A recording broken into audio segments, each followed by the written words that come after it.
Hey guys, it's Nick with roastpigcooking.com. Today got my new Kamado Joe Big Joe 2. Gonna unbox it, set it up, give you a few tips and tricks, how to make it easier on you. Then we're gonna get it fired up, get that initial burn in, burn off any manufacturers, adhesives, any odd smell from the manufacturer, things like that. This way it's all cleaned out and it's ready to cook. So they dropped this off the other day, and as you can see, this thing's massive. Weighs like 500 pounds. The shipping company contacts you and they want to do a curbside drop off, but do yourself a favor, tell them to wheel it where you could unbox it and close to where you're going to set it up, because unless you have a dolly, you're not moving this thing. And those of you that have watched this channel for a while know I have the Rectech pellet smoker, and that thing's really good. It holds its temperature well. It'll hold that temperature for hours. The problem is it doesn't have an actual flame. So if you're cooking for a lot of people, and I found this out last 4th of July, cooking like 25 burgers or so, there's no flame on there. You have to crank up the temperature, 500 plus degrees. You can't get a sear on your meat. You can't get that good crust on a burger, a burnt hot dog that a lot of people in my family enjoy. And you crank up the temperature, you have that many burgers on the grill. The grease comes down. It has a drip pan, but there's not really anywhere for it to go because you don't have those coals. You know, on a barbecue, a charcoal barbecue, the meat will render off its fat, it'll hit the coals, you'll get flare-ups, things like that. That's okay, but there's nothing to do that on the Rectech, so it just will smoke a lot, and it'll be that white, nasty smoke you don't want, and it even caused a fire last year. I had to use a fire extinguisher to get rid of it, so that's when I started thinking to get another grill. The Big Green Egg, things like that, but I settled on the Kamado Joe Big Joe, one, because of the space. I usually have large gatherings, cooking for a lot of people, so it's really helpful to have the extra space. Also, the accessories that this has, you could get an attachment to make it into a pizza oven, an attachment to make it into a rotisserie, and it's very versatile. There's a lot of things you could do with it. I'm really excited to open it up. So let's open this and get it set up. So it came in 2 boxes. One, the big box obviously has the grill. In the smaller box, I got some accessories. Yeah, this is the grill cover. This way, keep it looking like new. Put that aside. Right. Oh, but that's not broken. Cast iron fire grate. The aluminum top. Ash tool. You don't burn your fingers. Side shelves. There's the stand. And that's usually the issue people have, is getting this massive grill on the stand. A trick if you're alone, use ratchet straps, lay it on its side, wrap it around it, put the stand on it while it's on its side, and you can just lift it right up with the straps. This thing just looks cool. More stuff I got. Grill gripper. This way you could just take the grates off. I have the high heat gloves though, in case you have to touch the charcoal, move that around. But this is good to get the grates off if you got to move it. Instruction book. Any real man knows when they're setting anything up, we don't use the instruction book, so I'll just set that aside.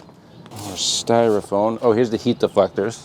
And these things hold their heat so well. They'll burn for like 18 hours, maintaining temperature. That's really the good thing about these Kamado grills, is the design. They're really efficient with their heating and holding their heat. So obviously just give everything a once over, make sure nothing's cracked, nothing's broken. Also, that first burn is gonna have this adhesive on the gasket, get a nice seal. This is for our firebox wall. So now we got to lift this up to get to the wheels here. You have these brackets here for the side shelves. Do not lift it from there, because you could snap those off. You want to open where the ash straw is and get a good grip and lift from there. And then on the other side, this is the box for the airlift hinge. Lift from that as well. Don't lift from these. These could break off, and then you don't want to do that, because then you're going to have to get a replacement part, and I'm pretty sure that voids the warranty, because they clearly say don't do that. Even though I didn't read the instructions, but I know you don't want to do that. Lift it and go back. 1, 2, 3. Okay, up. Now come back towards me, and down. Damn, you're strong. Up top, bro. Need words. Girl, strong. Stronger than I thought. All right, come back and we can put it on the base. All right, so put that off on the cardboard. Now we'll assemble the cart. And that's why you gotta do that initial burn. You got all this crap from the packaging. You don't want that in your food, so you do that initial burn. Get rid of all this stuff inside the grill.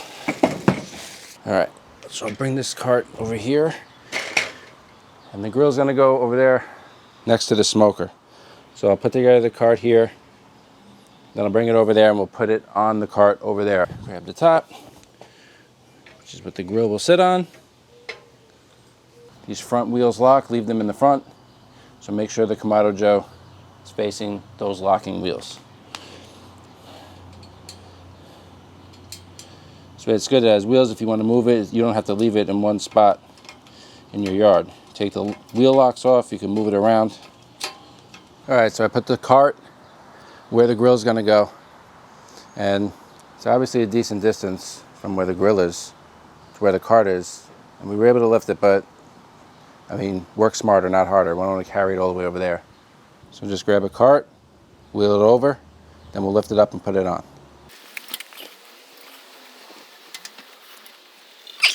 All right. Okay, come back, up, and down. My fingers. Are your fingers in there? Yes. Take it out. Just drop it. I did. That little injury?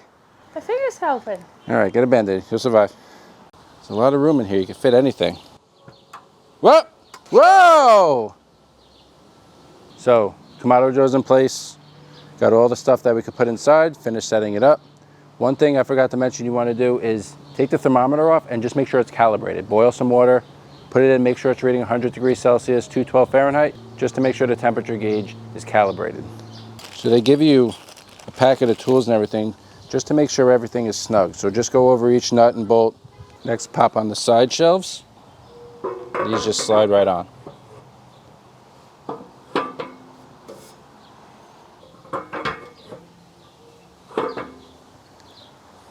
And just make sure that's lined up with the opening so you can pull it out. So the ash drawers in, we'll put this ceramic fire ring right over it. Again, making sure the opening is lined up with the opening over here for the ash drawer. Next, we'll put in the firebox wall along this ring. I like to put the first one here by that opening, this way it's sealed, and then just go around. It doesn't have to be perfect. I'll show you a little trick to make it easier to get the fire ring on the top.